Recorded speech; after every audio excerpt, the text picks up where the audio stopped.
Eric will Mr. 4 minutes Highliner. into Highliner. Oh my God. Oh, I'm telling you, he's I'm in. looking I for think- the. He's like, Can you see my second phone? Yeah, but yes, you need to turn on your you video. were both there. I told you he was Okay. looking for the perfect angle. But Yeah, Eric, remove the are phone. you I sure? think Are you that sure one. you want to use that background, because it's gonna look it's not Very, gonna. like- Yes, it's gonna look too fake when You we. were like from the space. Exactly. I already removed that. Okay. fine. Okay. Yes, This it's is fine. this is I think good. it's fine This like is good. We're live and we're officially starting this episode.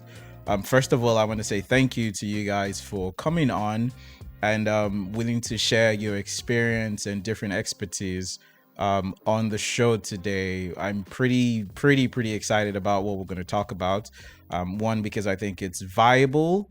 Also because I think it is significant in our generation. How did you get to this place? You guys, you have very interesting resume in terms of African representation and a lot of things like that. So I mean, just for people who are watching this for the first time and who are not able to read your bio, just tell us about your origin story and how that path has led to your current career from now. I think Olivia can start, right? Anybody can start. Yeah. Anyway, I think it will be long and but I think it's better if I link my experience with China or my encounter with China.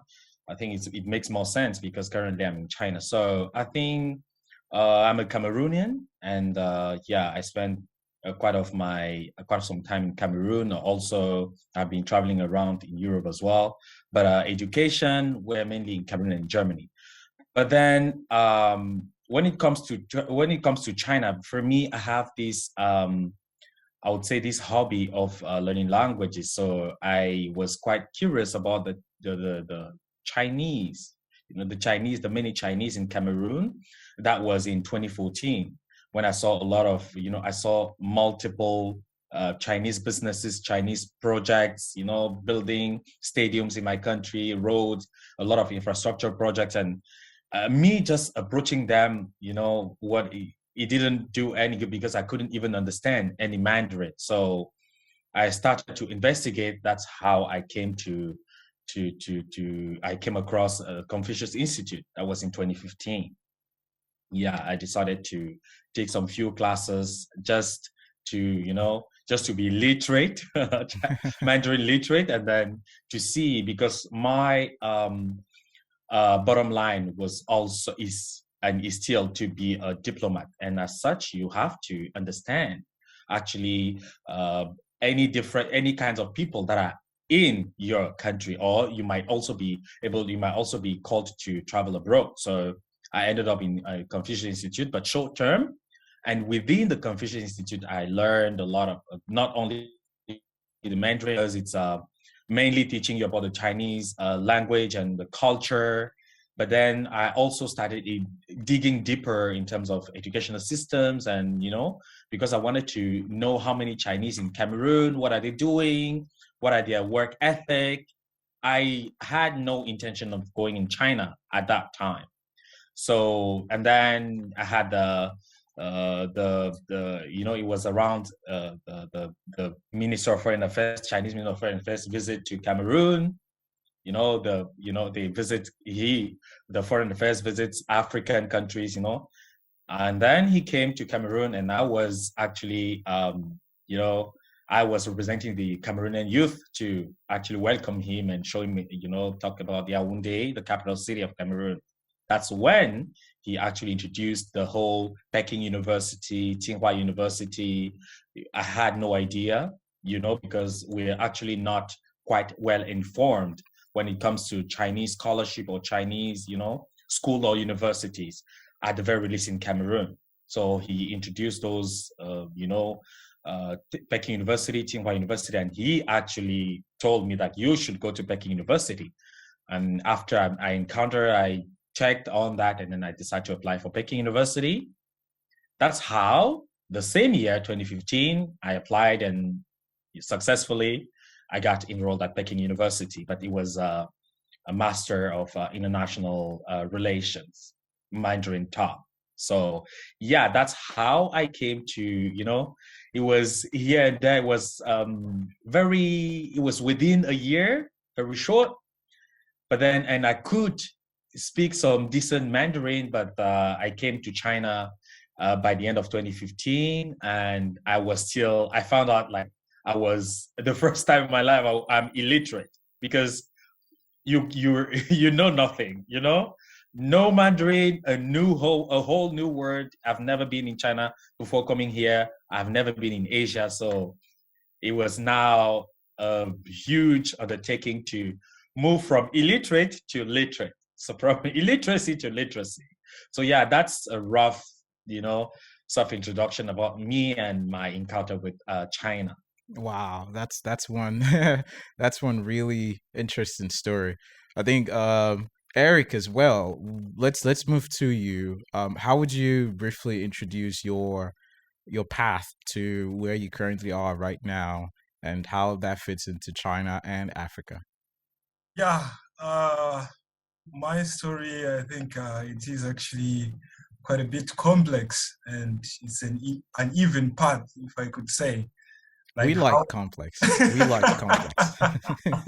All right, because when I grew up, I actually was in the countryside of Zimbabwe. That's where I did my primary and secondary education, and then later on I did my high school. And at that time I was studying commercial subjects, and I was someone who has been looking at what is happening in China in terms of, I was quite impressed when we had the opportunity to actually also watch some movies about China and all that. I'm pretty sure most of you here watched the likes of Jackie Chan and all that. Of course. It's something that has always been impressive to me. But I never actually thought that I was going to have an opportunity to come to China. So I think my interest about actually studying abroad, it increased when I was doing my high school. And at that time, the subject that I wanted to study, it was actuarial science, because I was studying commercial subjects. Our education system, you choose like 3 subjects. So I was studying mathematics, business studies, and an extra one, which was geography. So I wanted to really study actuarial science. So I applied through an agent after I got someone who came to a school saying that actually there were some opportunities to go and study in China. So I thought it was a good opportunity for me, because with all that I have been checking and China's fast development and all that, I actually wanted to, at least if I can actually see it by myself. So I was ready to apply, and I applied. I found myself here. But actually what was complex was I applied for actuarial science, but the agent, ended up applied physics for me. But then when I came here, I couldn't change back to actuarial science. So I studied applied physics in my bachelor's, and I was quite worried that it was not going to go well with me, because I was coming from a commercial background to natural sciences. I think that actually is a difficult kind of transformation. But I managed to cope up with the process. I actually, after a semester or so, I started liking applied physics. I became so interested in it. But it didn't get so difficult because there was someone who was interested in mathematics that much. So it helped me a lot. And after I finished my bachelor's, I then decided to change to international relations. So you can find out that I started in commercials, I went to natural sciences, and now I'm in social sciences. So that's how uneven my path is. That's how complex it is. And some might actually be asking why, after moving from commercials to natural sciences, then why did you come out from natural sciences to international relations to social sciences? This kind of a change. because I was someone who became so interested in the way how countries interact in terms of, especially when we talk about people-to-people exchanges, right?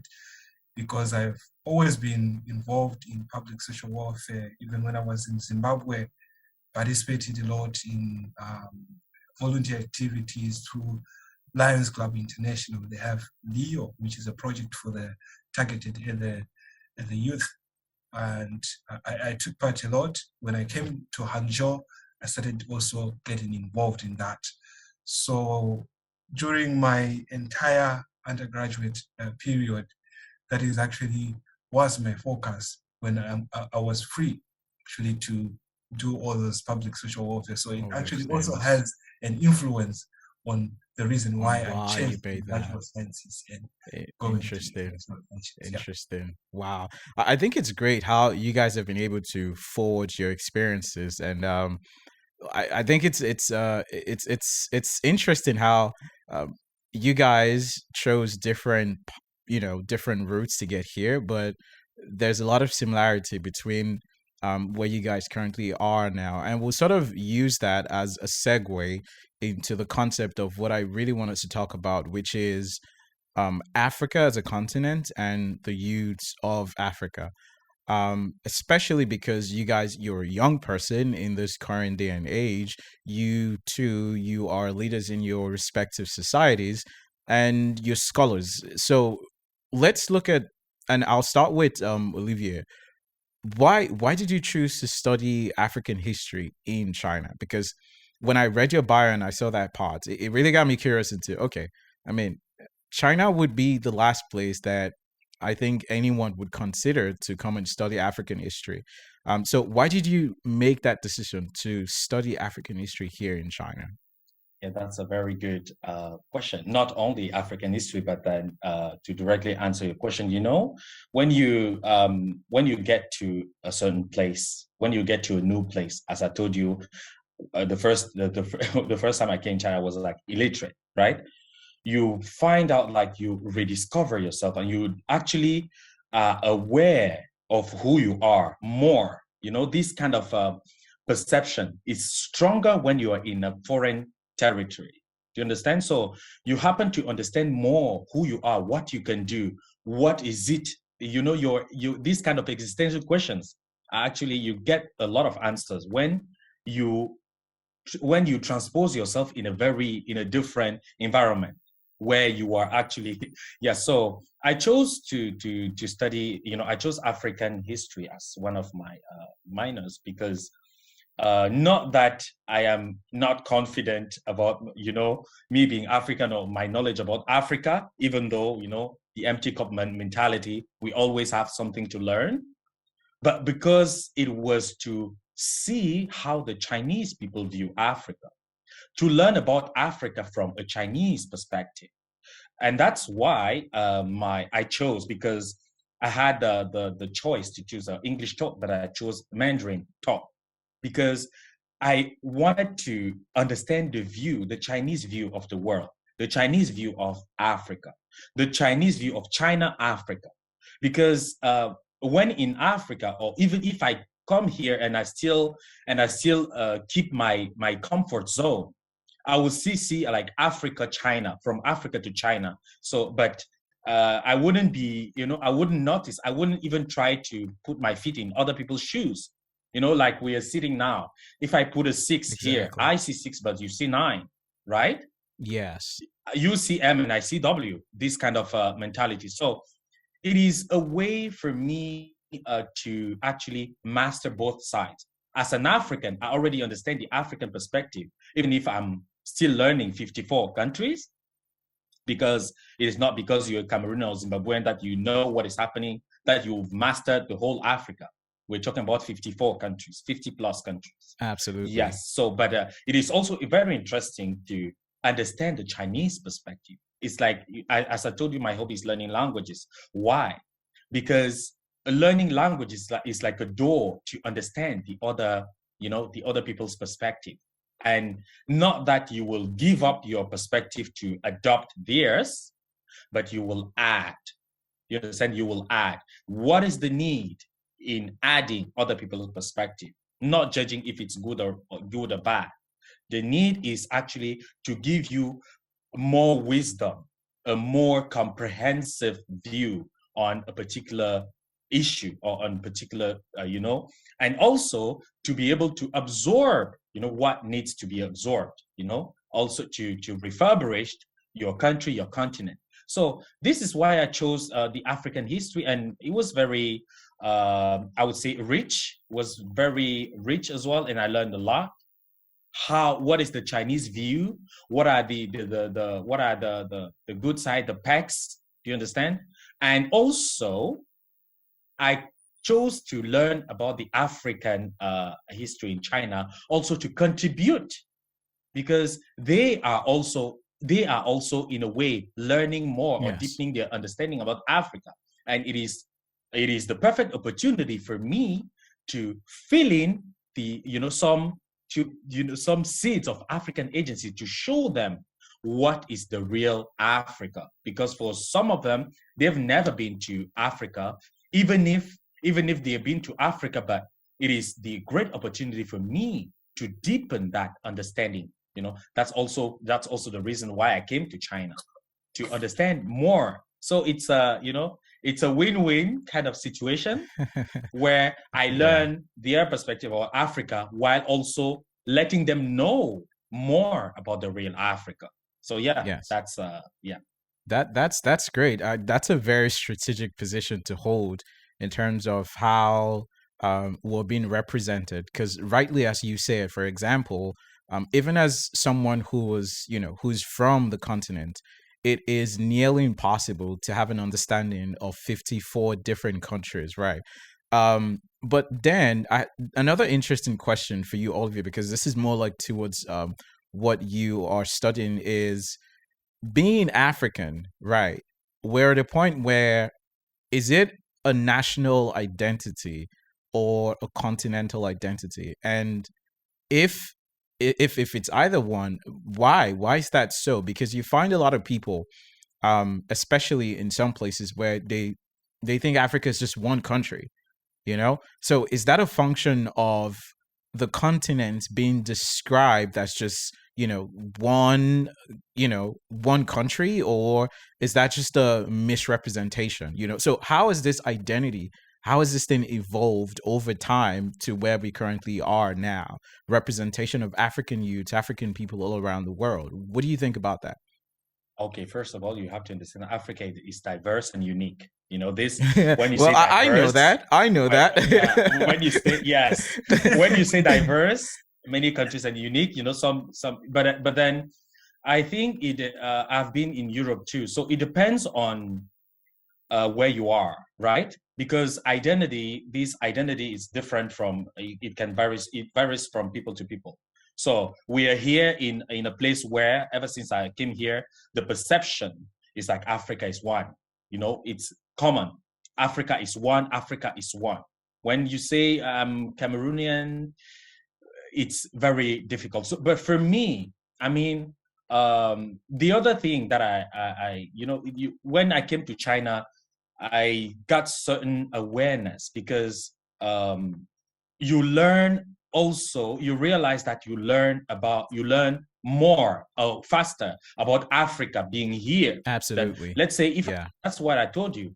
If you're going to in a foreign territory, you will realize that you will learn more about yourself. You will learn deeper. You will have this full awareness. So I came here in China, and you realize that, okay, only looking for Cameroonians is actually, it's like a drop of water in the ocean. So then you have the view of Africa as a community. Of course, we grew up in Africa. We know that in Africa we have these Pan-African views, like family. We know our history, right?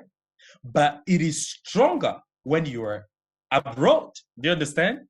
Where you actually want to feel in the community, because you are in a country, or you are at a place where you need to teach them who you are. You need to tell them who you are. You need to tell them how diverse, how unique you are. You need to tell them what exactly is Africa, what exactly is Cameroon. And this couldn't be done, on yourself. So it is actually bridging. From my perspective, I reached the point where I actually not really differentiate. Now being the head delegation of African youth in China, I work for Egypt, I work for Zimbabwe, without with no boundaries, right?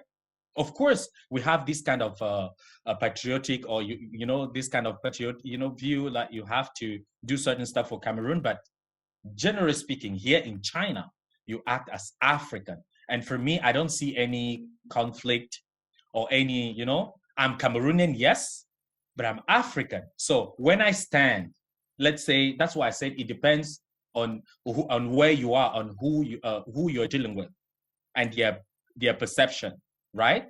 Because they're trying to make impact on you, teaching you about their culture, making some, or deepening your knowledge about themselves. But for me, I realized that, okay, if I spend my time to let you understand more about Cameroon, it's fine. But still, it won't, it won't affect as much, because you will know nothing about, because it will even end up being a generalization. Whatever I would tell you about Cameroon was, I know. Let's say if I say, in Cameroon, there's this kind of situation. Oh, yeah, in Africa. Do you understand? Which is a big mistake, because the situation in Cameroon is not necessarily and not even the same as in Nigeria, my neighbors, Congo, or do you understand?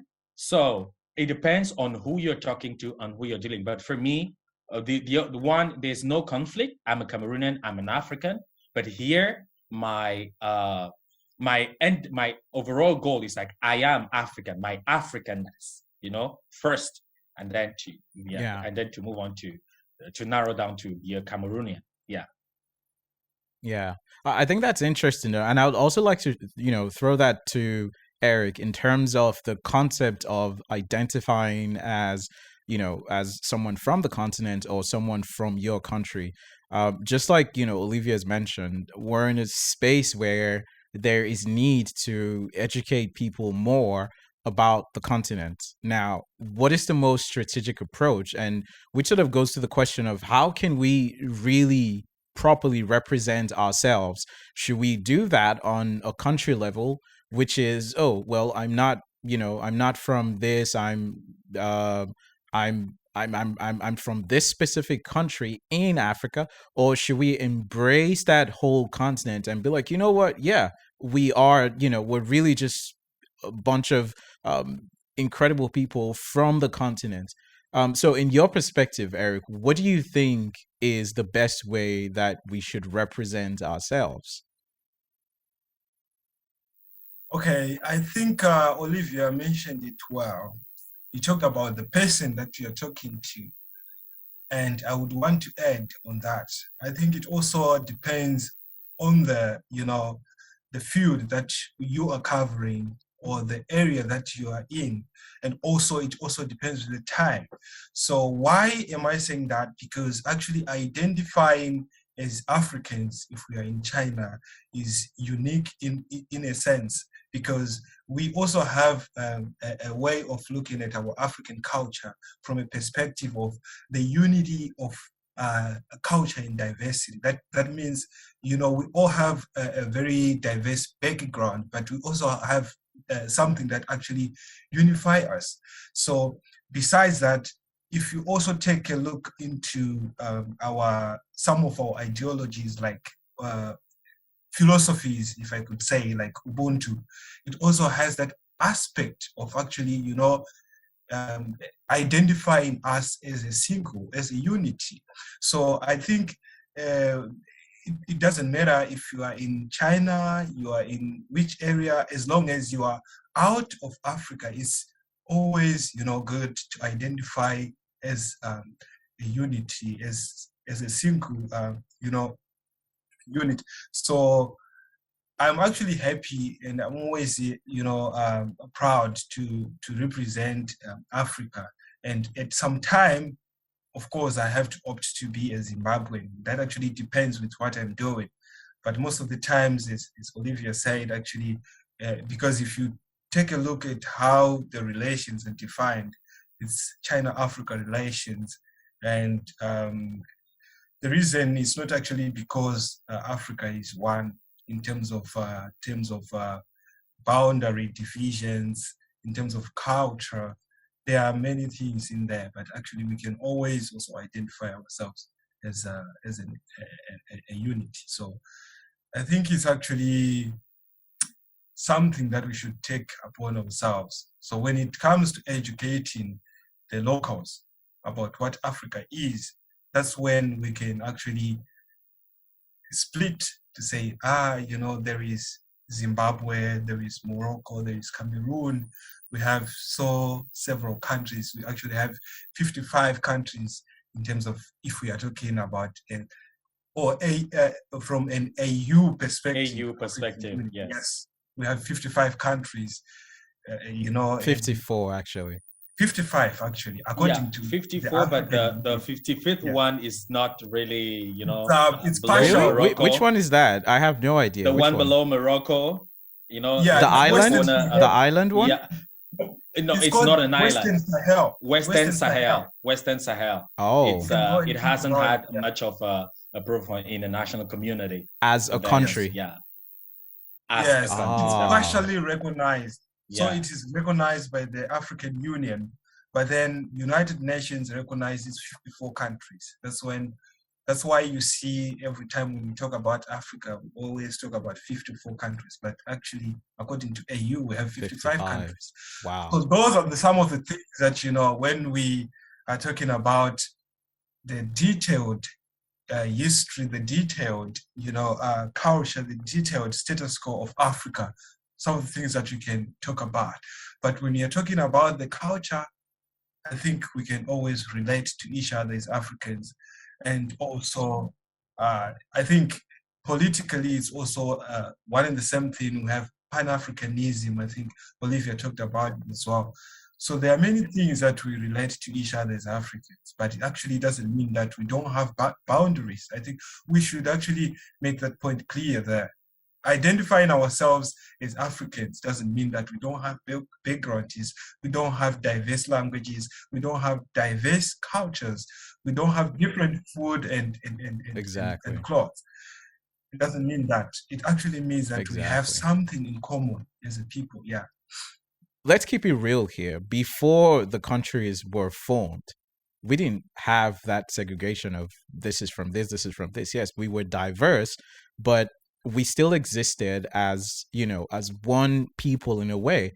And I don't know if you guys have seen the video from the South African guy, Malema, where he was invited to the Honorable Malema. Yes, and I every time I watch that guy, I just love his passion, right? Sometimes I do not necessarily agree with a lot of things that he does in terms of how some of the approach that they take, but I feel like the core of what he's saying is that Africans are one, and that's the main thing. So the more we identify as Africans, the more, right, feeling into what you've said, Olivier, is we're able to teach people about the diverse languages, the culture, and everything that we have. And also, if we look at the country where we are in, China is a country that has quite a very diverse group of people, but I don't think it's something a lot of people know. But somehow they've been able to manage all that diversity. And which sort of brings me into the next point is Africa and China, right? Where are we? Where are we today as a stance? What is the status of this relationship between Africa and China? Whoa, that's a bomb. But yeah, I think so far I came here in 2015, so I think Africa and China, you have to understand that it is also relations that dates. We won't compare that with former colonial power, but it is still a relation that date if we can trace it longer to the history. But then they're actually both, I would say, Africa and China's relationship is being gradually tightened by a lot of frameworks of partnership.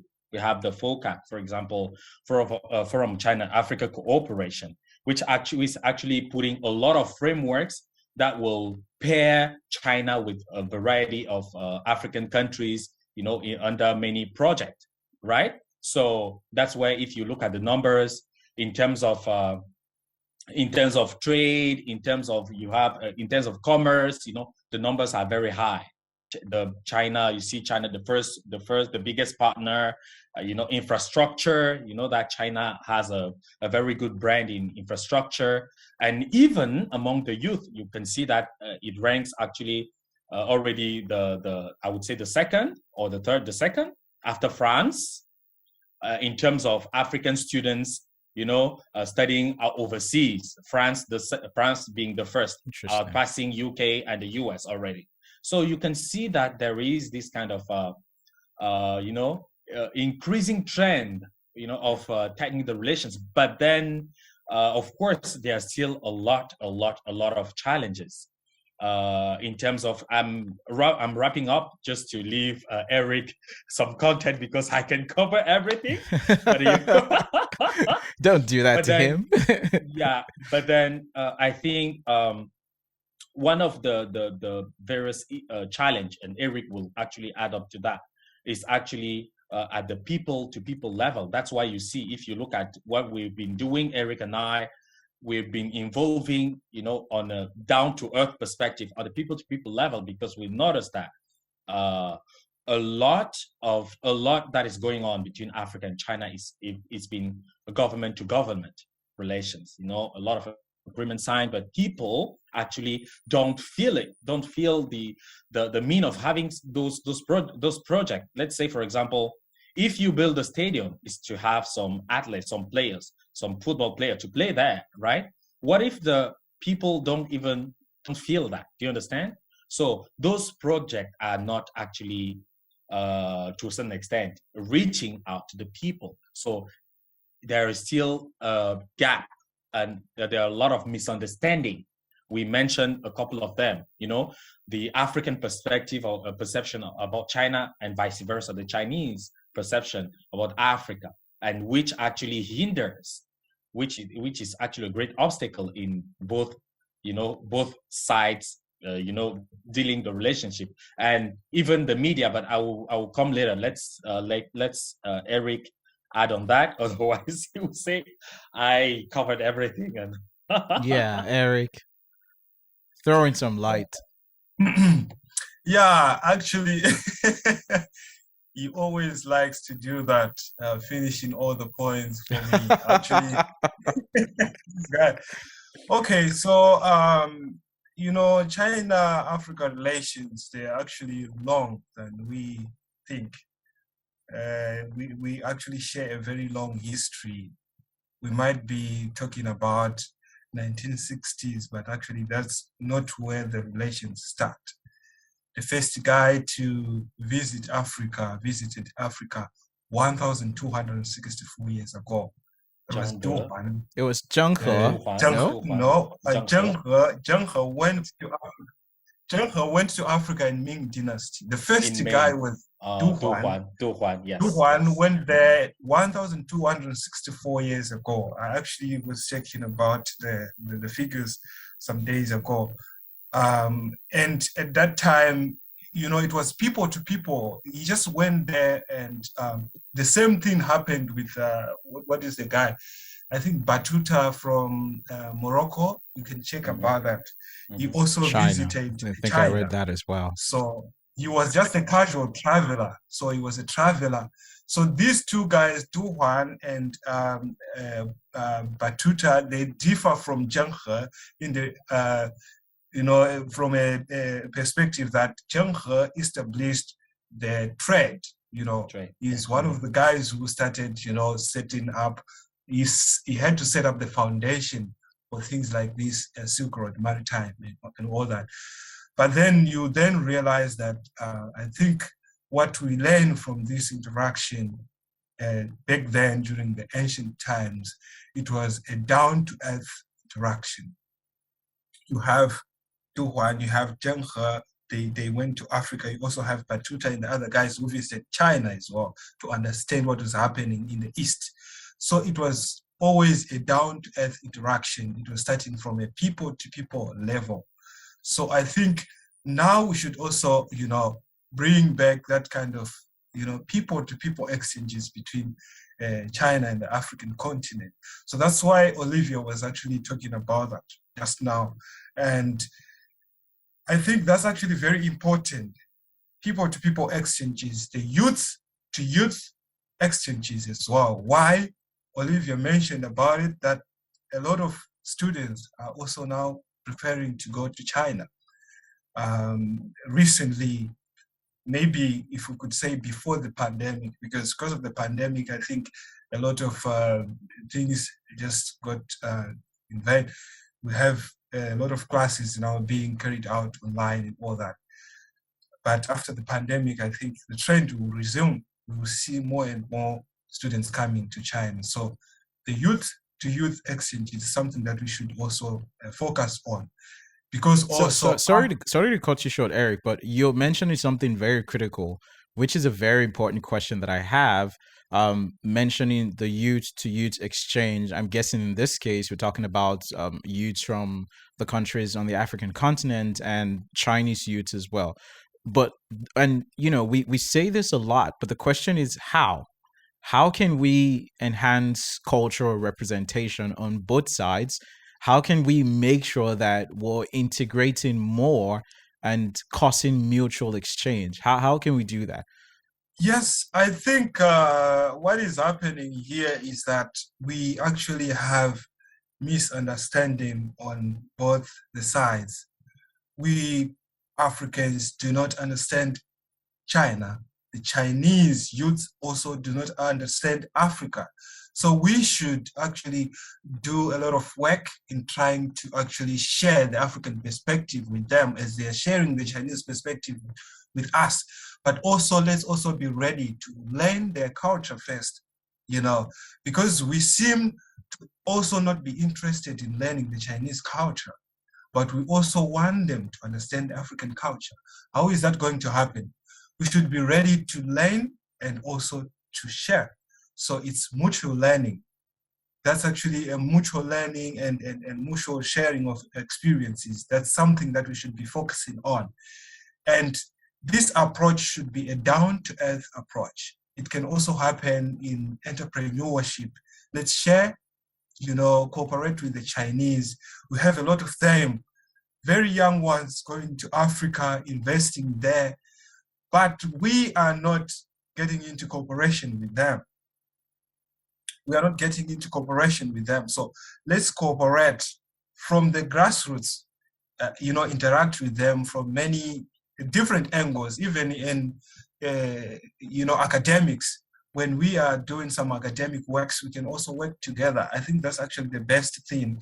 And when you take a look at China, I think one thing that I actually admire about the Chinese is they are, they are so proud to promote their culture, right? We should also be proud to promote the African culture.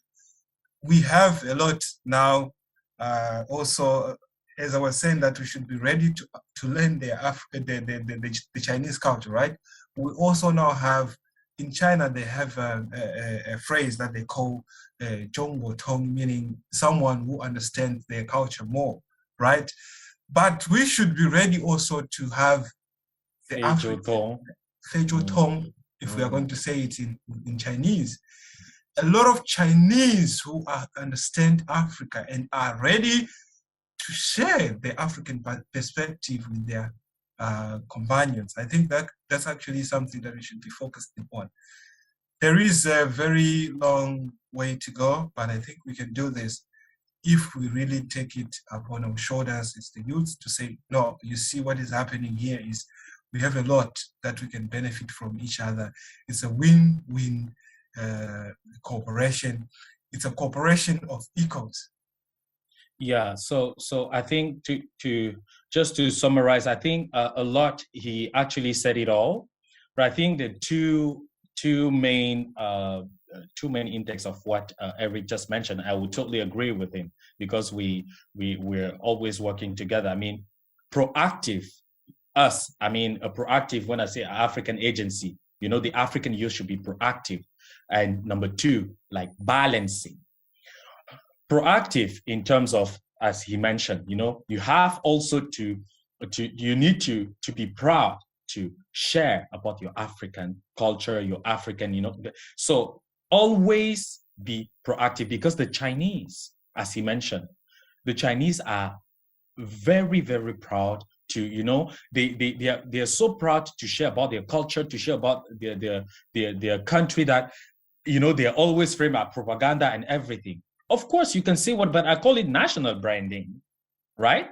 I call it national branding because every country has the right to promote, this is national branding. Absolutely. Instead of framing or propaganda, you also national brand or continental brand yourself to add value to yourself. Do you understand? That's what I meant, proactive.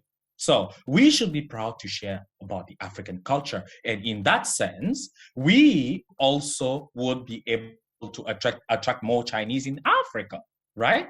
Because what we have on the media, let's say if I show about Yaoundé, I show some beautiful sceneries, so a lot of opportunities, a lot of potential, shifting those kind of stereotypes about Africa not having water or whatever. Yes. Africa as an ideal place to invest will also be able to attract Chinese students, Chinese youth, Chinese investors in Africa, thus balancing, proactive. And I say balancing because sometimes too, we also need to let them know, to let them learn about, because it's one thing to be willing to share, but it is another thing to let them understand your culture. Absolutely. You understand? Because sometimes they are just convinced, okay, this is it. No.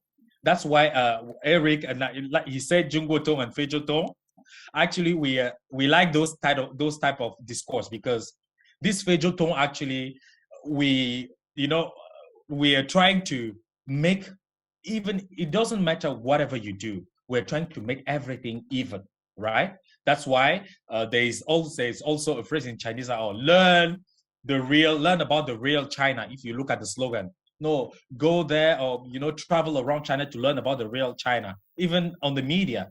But then I said, yes, I learned, to let the world learn about the real China. Say, okay, to let the world learn about the real China, and China learn about the real Africa. To us. So exactly, having their discussed even, that's actually what we're here, to balance. It's a partnership of equals. What is the meaning of the partnership of equals? What they meant in their their white paper, right? Partnership of equals. It means everything has to leverage. Let me give you a very down-to-earth example, because for me, from bottom up, I like the bottom up approach. He's about to drop it, y'all. Yes, yeah. For example, we drop it like it's hot. Yeah, exactly. We went at this event. It was CCG. You see, it was CCG. Dude, like the moon in China. No, but I want to tell you about the moon in Africa, for example.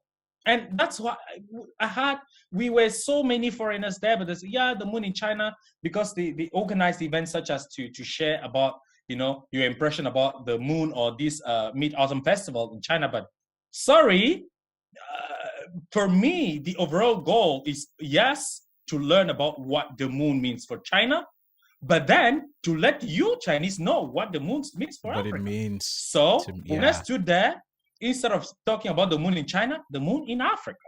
Do you understand? So when I live there, you say, if you read, no, I now understood what the moon means for Africa, for Cameroon. And I learned what the moon means. So this is the discourse. Do you understand? This is how you have to make it even, and how you have to add value to your culture, value to your perspective, how you will balance the whole relationship. Because if you look at the history, to just close your question, what is it about Africa, China? It doesn't matter if it's Africa, China, when it comes to geopolitical arrangement or frameworks, Africa has always been framed as being passive. passive. But it is right time to rebalance everything, and it's time, like, people to people relationship, even those discourse, even, So yeah, so that's what I can add to what Eric said. So I do agree that yes, a lot of African youths have to be more proactive. We need to talk about our culture. We need to wear our culture. And we also have to take initiative of trying to strike that balance, which is I'm willing to learn your culture. But while I'm learning yours, you also have to, learn this about mine. Which is a very great thing that you've mentioned. Hopefully we'll have more of those type of endeavors in CCG where it's kind of like a balanced approach to things like this. Lastly, because of our time, we're running out of time. I wanted to talk to you guys because you're in position of leadership. Olivia, you mentioned FOCAC, and for people who do not know, FOCAC is the Forum on China and Africa Affairs, right? That's what it means. Cooperation. Yes. Forum on China and Africa Cooperation. Yes. Yeah. So being in that leadership position, you've done a lot of incredible things. In 2017, you went to where was it again? Pakistan. In Pakistan. You've been. You've made the trip, right? And also Eric as well. Eric is also the founder of the Abroad Path Leadership Program. And you got an award in 2022, the Hangzhou Asian Games Civilized. That award, it sounds so posh. You're like, oh my God, this is the most civilized person we've ever seen. The only foreigner. Not only the only African, but the only foreigner. Wow. So because you guys are in this types of position, right? What is the journey so far? And what would you say that has been the biggest challenges and the biggest success so far in your positions? Let's start with Eric. Eric, you go. Yeah, I think there are a couple of challenges. The first one is actually coming back to the issue of misunderstandings, because, as we are trying to push the African perspective to leave the African legacy, there are also some, hiccups that we meet along the way. But I think that's actually not a challenge. It's also an opportunity somehow, because if everyone understood what Africa was, then there is actually no work left for us to do. But I think we have a lot of work that has been left on our table by how the relations have been evolving so far. So we are taking it up from there. And as we are doing that, something that we also, think should actually be improved is actually also, some of those things that we mentioned in the previous segment, the issues of being proactive. I'm talking about our counterparts. If we can have all, we can have some like common goal in actually trying to establish this kind of youth-to-youth relations. For me, I have been participating in these people-to-people exchanges more than anything else, because that's where I think the major problem is, the major concern is when you talk about China-Africa relations. So I think we should be focusing on that more than anything else. So the path has been not so smooth, of course, but I think I have a lot to appreciate to the opportunity that has been provided to us locally for us to really understand what is China, what is the Chinese culture as well, and also for us to share the African perspective. I think that's actually more important than anything else that we got if we are talking about the opportunity. I will just try to continue, and of course, having people like Olivia, alongside with with the other African youths who are so passionate about, sharing the African perspective and building the African legacy. I think it's actually an honor. So yeah, that's all I could say actually. I don't know if you have All right. more questions. Thanks. What about you, Olivia? You might want to wrap up as Yeah, okay. I'm doing the same thing as Eric, but then the down to earth perspective. This is actually what I've been doing since I would say 2017. Not only because he mentioned a trip that it was actually we had the also opportunity to experience to be a village official. That's what's in Shanxi where he mentioned. But other than that, I've been to more than 20 counties, and Eric too. When we have time, we are going to villages. For me, I will go, let's say, to local school. I'll just go into like this middle school, high school, sit there, and then I take over a class. I teach you. I will do that a lot in a lot of villages, and of course, under the supervision of the local, the school administration. But then a discussion I held so many in Hebei, in so many counties, where I sit there, I say, okay, tell me, let's have an open door discussion. Tell me what you know about Africa. Oh, no water, blah blah blah. Okay, then I will tell you what I know of China, what I knew of China before coming. Right? This is the first. Now, let me tell you what Africa is. Do you understand? And you tell me what your county. For me, you tell me. So that's why I said proactive. They were kind of saying, oh, if they told me that, oh, Africa, no water. No, you don't have that knowledge. Talk it out, Then let also me tell you what I knew of China before coming. And then you will see they will, no, China is not like that. Oh, okay. Then let me tell you about Africa and you tell me about your county. So this kind of perspective, I did it a lot in a lot of counties, a lot of villages. And also, but then I couldn't limit it. I hoped to be limited. I told you the bottom-up approach is, what we'll be doing. But then as my position as a head delegation, I'm also meant to attend high-profile, like at the CCP, the CPPCC. They had yearly meeting to with foreigners. They take representatives. I'm representing Africa, to share about the African youth condition in China and what needs to be improved, etc.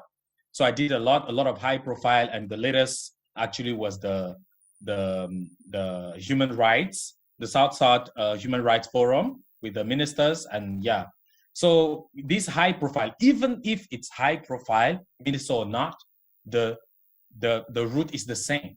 When I share my perspective, when I'm asked to speak, high profile or not, I will share the African perspective in a proactive but more balanced way, showing it to you, because what you hope is that I'm sharing what I learned from China, but then I share with you what the Chinese learned from us as well. This is what I do in all the platform. Of course, also writing 2 letters to President Xi Jinping last year.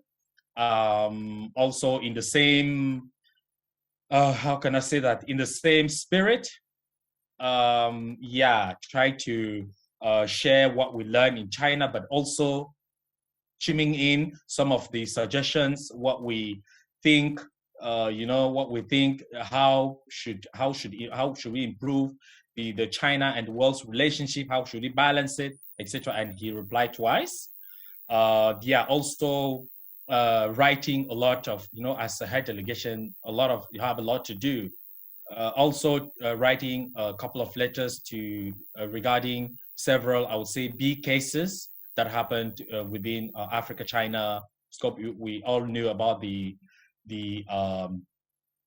advertising incident where they put the black, and I had to write a letter as a head delegation and for the company to take that down and to issue an apologies. They did. Also the Guangzhou incident and the exhibition incident, the same. So high profile or not, I'm actually, or we are actually aiming to do that. But as Eric said, the main challenge is like the misunderstanding. When you go at some place, you understand how deep, especially, it doesn't matter if you go to very remote places, or even if you're in cities, sometimes you're kind of struck like, what? Do you understand? So this misunderstanding is actually biggest challenge, and this lack of communication or down to earth interactions, right? So I think this is one. And also the youth, we feel like the youth there is actually a separate entity when everything is decided by government to government. Do you understand? That's actually what we're hoping to bridge, to pull in the African voice, the African youth, or the youth voice, so that they take part. At the end of the day, it doesn't matter the agreement that you sign or whatever, but when it comes to implementation, you see 60% of the African youth is under 25, or the year 25, the years of 25 years old. So you understand, when it comes to implementation, then the youth are a core pillar, right? So actually, that's what we've been trying to achieve. But on the other side, still as the head delegation, bringing the African together, unity. This is actually the perspective that we didn't mention throughout this, because when we are here, we also learn about other countries. You mentioned it, and he mentioned it, I met Eric, we learn about this Africanness. We learn more about the other African countries, but more importantly, you learn more about the importance of unity, commitment, right? You learn more about that, because you mentioned China, 56 ethnic groups, but they're showing oneness outside, right? You learn about the importance of unity. You learn about the necessity of commitment, right? And also the pressing urge of leaving a legacy. Yeah. So I'll stop right there. Great. Thank you very much. Well, that's all the time that we're going to have for today's episode. To everybody who's listening, thanks. And thank you to Oliver and Eric for joining me today and sharing their unique insights and perspective. Make sure you subscribe to the podcast on iTunes, Spotify, and Google. And if you'd like to learn more about Oliver and Eric and what they're up to, I will be putting the links in the show notes and you can check that out. Also, if you'd like to support the show, you can email us directly at outeastpodteam@gmail.com, or you can buy us a dumpling through the link in the episode's bio. This show is produced by Diplo Montage, and until next time, remember that everything will be perfectly balanced.